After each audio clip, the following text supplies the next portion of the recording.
Please एक बार ये video पूरा सुनिए आगे।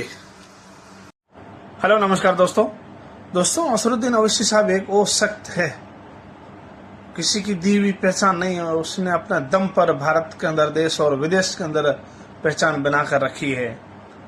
अभी हाल ही में पहलगाम हमले में सबसे पहले आवाज उठाने वाले कौन? असरुद्दीन ओवैसी साहब, पाकिस्तान के खिलाफ। और इसको जल्दी से कॉल करने वाला कौन है? गृह मंत्री अमित शाह ने बोला, ओवैसी साहब आप यहाँ आइए, दिल्ली में बैठकर बात करेंगे। और उसी के बाद सबसे पाकिस्तान का बैंड बजाने वाला कौन? ओवैसी साहब। अभी अच्छे तरीके से भाजपा को समझ आ गया है कि सबसे ईमानदार नेता और भारत से प्यार करने वाला ओवैसी साहब एक सख्त बंदा है और पढ़ा लिखा, विदेश से पढ़ाई की हुई और बहुत होशियार माशाल्लाह। अभी भाजपा क्या सोचकर बोल रही है कि ओवैसी साहब आपको एक बार विदेश यात्रा में जाना पड़ेगा, विदेश मंत्री होकर देश के हिंदुस्तान और पाकिस्तान के युद्ध के बारे में बात करने, ऑपरेशन सिंदूर के बारे में, पहलगाम हमले में पाकिस्तान ने हमारा साथ क्या किया। तो दोस्तों एक बार इसका वीडियो सुनिए और वक्त आने पर भाजपा को भी झुकना पड़ा ओवैसी के आगे। एक बार ये वीडियो पूरा सुनना प्लीज। नमस्कार, मैं हूं आपके साथ शिखा चौहान। प्रधानमंत्री मोदी के कट्टर आलोचक रहे असदुद्दीन ओवैसी पर बीजेपी ने जताया भरोसा और दी बड़ी जिम्मेदारी। विदेश जाने वाले अहम प्रतिनिधि मंडल का बनाया हिस्सा। और आखिर क्यों कट्टर विरोधी रहे असदुद्दीन ओवैसी को बीजेपी ने सौंपी इतनी बड़ी जिम्मेदारी?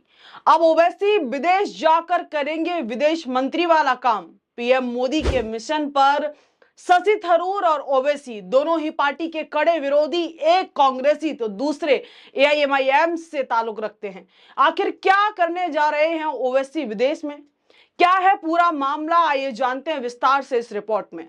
देखिए, ऑपरेशन सिंदूर के बाद से पाकिस्तान में छिपे बैठे आतंकवादी संगठनों की जो ऑपरेशन सिंदूर ने कमर तोड़ने का काम किया है। भारत ने अब पाक के नापाक इरादों को अंतरराष्ट्रीय स्तर पर भी बेनकाब करने की रणनीति बना ली है। जी हाँ, बता दें कि पाकिस्तान के खिलाफ ऑपरेशन सिंदूर पर भारत के सांसद दुनिया को ब्रीफ करेंगे। जी हाँ, केंद्र सरकार सभी दलों के चुनिंदा सांसदों को 22 से 23 मई से 10 दिनों के लिए विदेश दौरे पर भेज रही है। ये सांसद अमेरिका, यूके, दक्षिण अफ्रीका, कतर और यूएई जाएंगे। यूएई जितने भी ये देश हैं जिनका मैंने नाम दिया, इसमें ये सांसद जाएंगे और वहां की सरकार को आतंकवाद पर भारत का पक्ष रखेंगे और वहां की सरकार को जो है बताएंगे कि भारत का क्या पक्ष है आतंकवाद को लेकर। वहीं देखिए, मोदी सरकार की इस रणनीति का हिस्सा सिर्फ भारतीय जनता पार्टी के सांसद ही नहीं बल्कि सभी दलों के सांसद हैं। ये सभी सांसद इन अलग अलग देशों में जाकर पाकिस्तान के प्रायोजित कह सकते हैं आतंकवाद को बेनकाब करेंगे। अब इस पूरी खबर में एक नाम कह सकते हैं जिस पर ध्यान केंद्रित करने वाला है और वो नाम है असदुद्दीन ओवैसी का। जी हाँ, और सवाल ये भी उठ रहे हैं कि आखिर भारतीय जनता पार्टी ने ओवैसी को क्यों चुना? इसका जवाब भी आपको इस रिपोर्ट में देंगे, लेकिन उससे पहले बता दें कि इस बहुदलीय प्रतिनिधि मंडल में कांग्रेस के शशि थरूर भी शामिल हैं। थरूर और ओवैसी मोदी सरकार के कट्टर विरोधी रहे हैं और इसी वजह से जो है ये सवाल उठ रहे हैं कि फिर भी ये इतने कट्टर विरोधी होने के बाद भी प्रधानमंत्री नरेंद्र मोदी इस बेहद खास मिशन पर इन्हें क्यों भेज रहे हैं?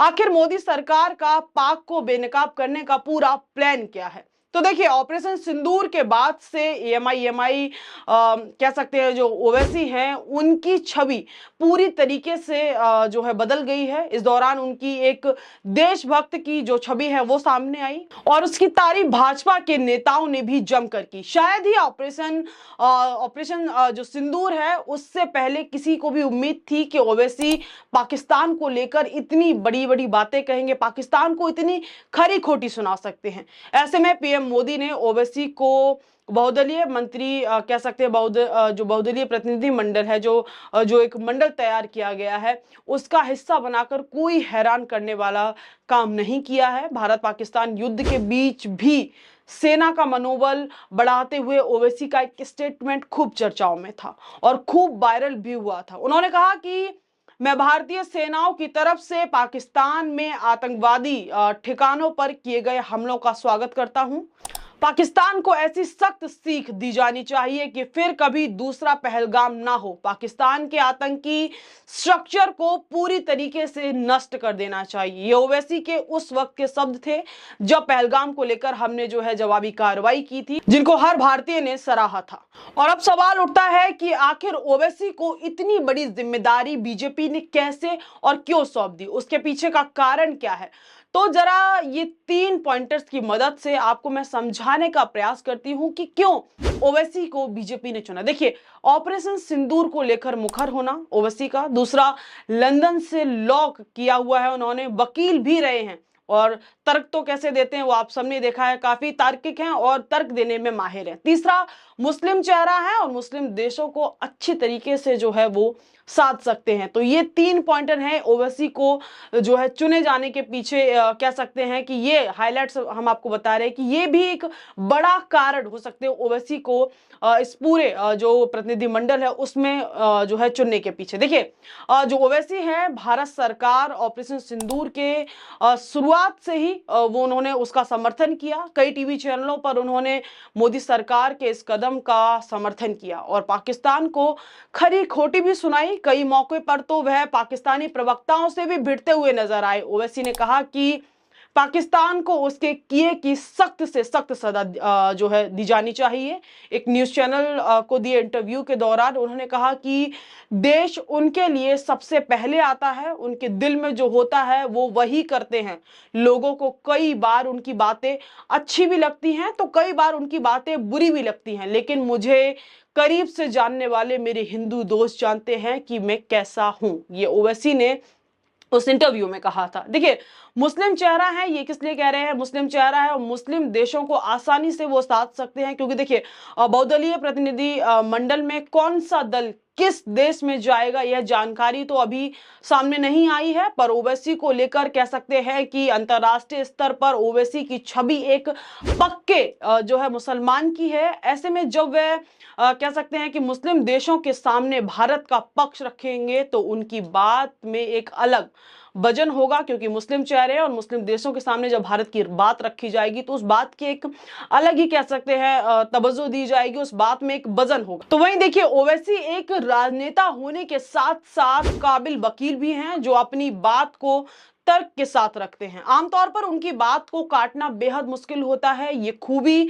उन्हें दूसरों से जुदा करती है। ऐसे में वह भारत का पक्ष दूसरे देशों के सामने जब रखेंगे तो बेहद कह सकते हैं कि बेहद मजबूती के साथ रखेंगे और उनके सामने शायद ही कोई उस पर जो है तर्क वितर्क कर पाए, क्योंकि उनको हर चीज का अच्छे से जो है वो जवाब दे पाएंगे। वहीं आपको बता दें कि पहली बार नहीं है कि जब सभी भारतीय राजनीतिक दल आपसी राजनीतिक मतभेदों को जो है दरकिनार करके साइड कर एकजुट होकर अंतरराष्ट्रीय मंच पर अपनी बात रखने जा रहे हैं। इससे पहले आपको बता दें कि सन 1994 यानी कि 1994 में तत्कालीन प्रधानमंत्री पीवी नरसिम्हा राव ने राजनीतिक मतभेदों से ऊपर उठते हुए भाजपा नेता अटल बिहारी वाजपेयी को जो है जिनेवा में संयुक्त राष्ट्र मानवाधिकार आयोग में भारत का नेतृत्व करने के लिए चुना था।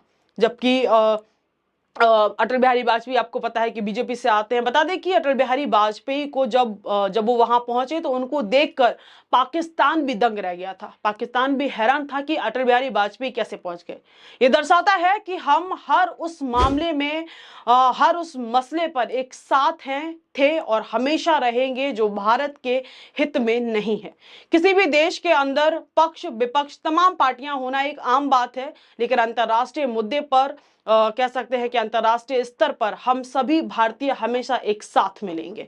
वहीं आपको यह भी बता दें कि इस दौरे में किन किन पार्टियों से जो है कौन कौन दिग्गज नेता शामिल हो सकते हैं। तो देखिए, न्यूज एजेंसी पीटीआई ने सूत्रों के हवाले से बताया है कि विदेश दौरे पर जाने वाले सांसदों की संख्या अभी पूरी तरीके से कंफर्म नहीं हुई है, निश्चित नहीं हुई कि कितने सांसद जा सकते हैं, लेकिन हालांकि कुछ जो नेता हैं उन्होंने बताया कि सांसदों की संख्या लगभग जो है 30 के करीब हो सकती है। इनमें से Bhajpa, Congress, TMC, JDU, DMK और कह सकते हैं एनसीपी, एसपी और सीपीआईएम सांसदों जैसे जो है पार्टियों के सांसद जो है इसमें शामिल होंगे, इस चीज की जो है संभावना है। और बाकी भाजपा की तरफ से पूर्व केंद्रीय मंत्री अनुराग ठाकुर और सांसद अपराजिता सारंगी जो है डेलीगेशन का हिस्सा होंगी। कांग्रेस से शशि थरूर, मनीष तिवारी और सलमान खुर्शीद, उनका नाम है पूरा सलमान खुर्शीद, वो और जो है अमर सिंह, ये शामिल होंगे कांग्रेस से। वही एनसीपी एसपी की बात करें तो सुप्रिया सुले और एएमआईएम से तो जो एआईएमआईएम है उससे असदुद्दीन ओवैसी का नाम सामने आया है फिलहाल इस पूरे मामले में। तो ये तो थी पूरी खबर इस मुद्दे को लेकर, लेकिन अब ओवैसी ने जो एक ट्वीट किया है वो भी काफी जो है इस वक्त वायरल हो रहा है। उस ट्वीट के माध्यम से ओवैसी ने सरकार से 4 सवाल पूछे। क्या क्या सवाल है, क्या ट्वीट, एक बार जरा उस पर भी फटाफट से नजर डाल लेते हो। देखिए यहां पर ओवैसी अपना सोशल मीडिया हैंडल एक्स पर लिख रहे हैं कि जब तक पाकिस्तान भारत के खिलाफ आतंकवाद के लिए अपनी जमीन का इस्तेमाल करता रहेगा तब तक स्थायी शांति संभव नहीं है। सीजफायर हो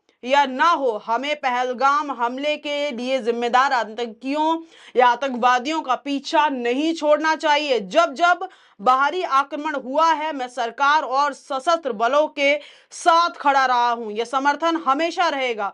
मैं हमारी सशस्त्र सेनाओं की बहादुरी और उनकी जो है प्रशंसनीय कुशलता के लिए आभार प्रकट करता हूं। मैं सेना के जवान एम मुरली नायक और एडीडीसी राजकुमार थापा को खिराज ए अकीदत पेश करता हूं। और आगे लिख रहे हैं कि यह संघर्ष के दौरान मारे गए या घायल हुए सभी लोगों के लिए मैं दुआ करता हूं। आशा करता हूं कि यह सीजफायर सीमा क्षेत्रों में रहने वाले लोगों को कुछ राहत देगा। मैं यह भी आशा करता हूं कि भारतीय राजनीतिक दल पिछले 2 सप्ताहों से कुछ सबक लेंगे। भारत तब मजबूत होता है जब भारतीय एकजुट होते हैं। हमारे दुश्मन तब फायदा उठाते हैं जब भारतीय आपस में लड़ते हैं। देखिए यहाँ पर बड़ी बात ओवैसी द्वारा कही गई कि हम एकजुट हमें रहना चाहिए, और जो दुश्मन है तब फायदा उठाते हैं जब हम जो है अलग हो जाते हैं और हम जो है बंटने की बात कही जाती है, बंटने तमाम जो है स्टेटमेंट आते हैं, बांटने के जब हमको काम किया जाता है तब हम कमजोर हो जाते हैं और वो उसका फायदा उठाते हैं। आगे देखिए उन्होंने कुछ सवाल पूछे, कह रहे हैं मेरे कुछ सवाल हैं, मुझे उम्मीद है इसका जवाब सरकार जरूर देगी, मतलब स्पष्टीकरण देगी। देखिए सवाल देखिए, पहला सवाल देखिए, काश हमारे प्रधानमंत्री नरेंद्र मोदी ये सीजफायर की घोषणा करते, ना कि किसी विदेशी देश के राष्ट्रपति ने। हम शिमला समझौते 1972 के बाद से तीसरी पक्ष की मध्यस्थता का विरोध करते हैं, अब हमने इसे क्यों स्वीकार किया। मुझे उम्मीद है कि कश्मीर मुद्दा अंतर्राष्ट्रीय मंच पर नहीं जाएगा क्योंकि यह हमारा आंतरिक मुद्दा है। देखिए यह तो जो ये बात है ये तो हमने भी पहले कही कि कश्मीर हमारा आंतरिक मामला है। अगर डोनाल्ड ट्रंप की तरफ से इस पर कोई बात कही जा रही है, बातचीत करके प्रस्ताव रखा जा रहा है, तो वो पूरी तरीके से गलत है क्योंकि कश्मीर जो है हमारा आंतरिक मामला है। इस पर कोई भी, चाहे डोनाल्ड ट्रंप हो, कोई भी देश हो, किसी भी पावरफुल जो कंट्री उसका प्रेसिडेंट हो या पीएम हो, कोई भी इस मुद्दे पर बात नहीं कर सकता। और कोई क्यों बात करे, क्योंकि हमारा मसला है, उनका मसला नहीं है। हालांकि डोनाल्ड ट्रंप के द्वारा अभी तो दिनों आपने देखा कि उन्होंने कश्मीर को कैसे पूरे पहलगाम के मैटर से जोड़ा और इस पर जो है बात रखी। आगे देखिए दूसरा यहाँ पर ओवैसी सवाल पूछ रहे हैं कि हम किसी तीसरे स्थान पर बातचीत करने को क्यों तैयार हुए हैं, इन बातों का एजेंडा क्या होगा। क्या अमेरिका गारंटी देता है कि पाकिस्तान अपनी जमीन का आतंकवाद के लिए इस्तेमाल नहीं करेगा। तीसरा सवाल देखिए, क्या हमने पाकिस्तान को भविष्य में आतंकवादी हमलों से रोकने का उद्देश्य प्राप्त किया है। क्या हमारा लक्ष्य ट्रंप द्वारा मध्यस्थता से सीजफायर कराना था या पाकिस्तान को इस स्थिति में लाना था कि वह किसी और हमले का सपना भी ना देख सके। चौथा सवाल यहाँ पर पूछा कि हमें पाकिस्तान को FATF की ग्रे लिस्ट में बनाए रखने के लिए अंतर्राष्ट्रीय अभियान जारी करना चाहिए। ये 4 जो है कह सकते हैं कि कठिन एक सवाल जो है सरकार से ओवैसी के द्वारा पूछा गया सोशल मीडिया हैंडल पर। तो इस खबर में इतना ही, लेकिन आपकी क्या राय इस पूरे मुद्दे पर कमेंट सेक्शन में अपनी प्रतिक्रिया देना हमें बिल्कुल भी ना भूले। तब तक के लिए मुझे इजाजत, बहुत बहुत धन्यवाद।